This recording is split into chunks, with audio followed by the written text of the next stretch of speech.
ये कहानी है एक लड़की की जो अपने सपनों से भरे दिल के साथ एक नए घर में कदम रखती है।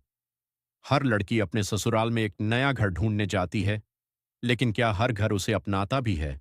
कभी कभी उसे सिर्फ नए रिश्ते ही नहीं, बल्कि खुद को भी बदलना पड़ता है। और फिर शुरू होती है उसकी असली परीक्षा, जहां उसे साबित करना होता है कि वो सिर्फ एक बहू नहीं, बल्कि उस घर की ताकत बन सकती है। आज की कहानी भी कुछ ऐसी ही है, तो चलो शुरू करते हैं। शादी की रात के बाद जब नई दुल्हन मीरा अपने ससुराल के दरवाजे पर खड़ी थी तो हर तरफ रोशनी, हंसी और शहनाई की गूंज थी। लेकिन उसके दिल में एक हल्की सी बेचैनी भी थी। गृह प्रवेश की रस्म हुई। मीरा ने कलश गिराया, अंदर कदम रखा और एक नई दुनिया में प्रवेश कर गई। मीरा एक खुले विचारों वाले परिवार से आई थी, जहां उसे पढ़ाई और सपनों को पूरा करने की पूरी आजादी मिली थी। लेकिन घर के पारंपरिक कामों में वो नई थी। अगली सुबह वो जल्दी उठी, लेकिन रसोई में जाते ही उसे समझ नहीं आया कि क्या करे। सास की सख्त आवाज आई, हमारे घर में बहुएं सूरज निकलने से पहले उठ जाती हैं। मीरा ने चुपचाप जी कहा और काम में लग गई। उसने पहली रसोई में पूरी कोशिश की, लेकिन नमक ज्यादा हो गया और सास के ताने शुरू हो गए। इतना भी नहीं आता? कैसे घर संभालोगी? मीरा की आंखों में आंसू आ गए, लेकिन उसने खुद से वादा किया, मैं हार नहीं मानूंगी। दिन बीतते गए और ताने भी बढ़ते गए। एक दिन घर में रिश्तेदार आए और सबके सामने सास ने मीरा की कमी निकाल दी। मीरा को बहुत बुरा लगा, लेकिन इस बार उसने खुद को संभाल लिया।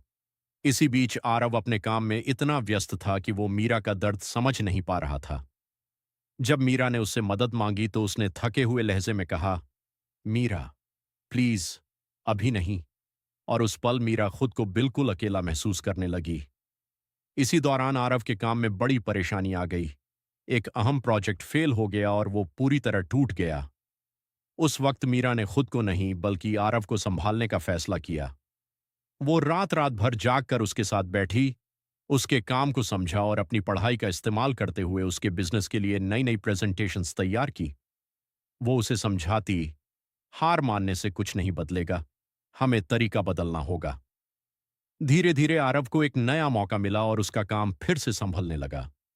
एक दिन सास ने यह सब अपनी आंखों से देखा, कैसे मीरा, जिसे वो कुछ नहीं जानने वाली बहू समझती थीं, वही उनके बेटे की सबसे बड़ी ताकत बन गई थी।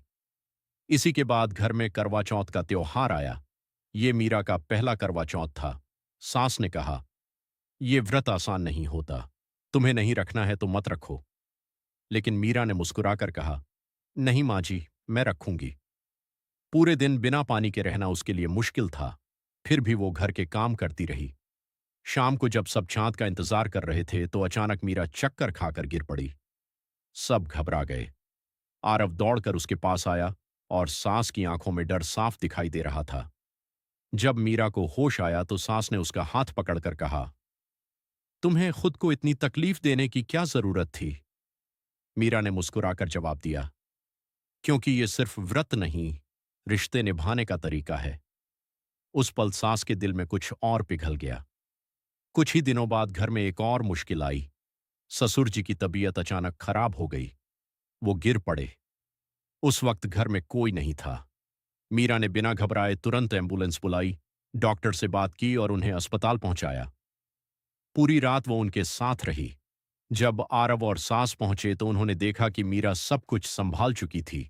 ससुर जी ने उसका हाथ पकड़कर कहा, बेटी, आज तुमने सच में इस घर का फर्ज निभाया है। लेकिन असली बदलाव तब आया। कुछ दिनों बाद सास की तबीयत भी अचानक खराब हो गई। उन्हें तेज बुखार था और वो बिल्कुल कमजोर हो गई थीं।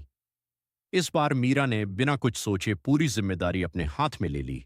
उसने सास को दवाई दी, समय पर खाना खिलाया, रात रात भर उनके पास बैठकर उनकी देखभाल करती रही। कई बार तो वो खुद सोई भी नहीं। एक रात सास ने धीरे से आंखें खोलीं और देखा कि मीरा उनके सिर पर हाथ रखकर बैठी है। उनकी आंखों में पहली बार अपनापन और सुकून था। सास ने धीमी आवाज में कहा, तुम्हें आराम करना चाहिए था। मीरा मुस्कुराकर बोली, माँ जी, आप ठीक रहें, बस वही मेरे लिए काफी है। उस पल सास का दिल पूरी तरह बदल गया। इसके बाद एक दिन मीरा बाजार गई, जहां कुछ औरतें उसके बारे में बातें कर रही थीं। नई बहू है लेकिन कुछ आता नहीं। इस बार मीरा रोई नहीं, वो और मजबूत बन गई। फिर आया वो दिन जब आरव की छोटी बहन नेहा के रिश्ते के लिए लड़के वाले आए। नेहा का रंग थोड़ा सांवला था और इसी वजह से वो पहले कई बार ठुकराई जा चुकी थी। इस बार भी जब लड़के वालों ने उसके रंग पर सवाल उठाया, लड़की थोड़ी डार्क है, तो घर में सन्नाटा छा गया। तभी मीरा आगे बढ़ी और शांति से बोली, रंग से किसी की खूबसूरती या काबिलियत तय नहीं होती। नेहा एक बहुत अच्छी इंसान है। अगर आप सिर्फ रंग देखकर फैसला करेंगे तो शायद आप एक अच्छा रिश्ता खो देंगे। उसकी बातों में सच्चाई थी और असर भी। लड़के वाले अपनी गलती समझ गए और रिश्ता मान गए। उस दिन सास के दिल में सब कुछ बदल गया। रात को वो अकेले बैठकर मीरा के हर उस पल को याद करने लगीं, उसका सब्र, उसका साथ, उसकी मेहनत। अगली सुबह वो खुद मीरा के पास आईं और उसका हाथ पकड़कर बोलीं, मुझे माफ कर दो, मैंने तुम्हें समझने में देर कर दी। तुम इस घर की बहू नहीं, मेरी बेटी हो। मीरा की आंखों में आंसू आ गए, लेकिन इस बार वो खुशी के थे। धीरे धीरे उस घर में सब बदल गया। ताने खत्म हो गए और उनकी जगह प्यार ने ले ली। आरव अब अकेला नहीं था, मीरा अब पराई नहीं थी, और सास अब सिर्फ सास नहीं, मां बन चुकी थी। कहानी का सच यही है, रिश्ते जी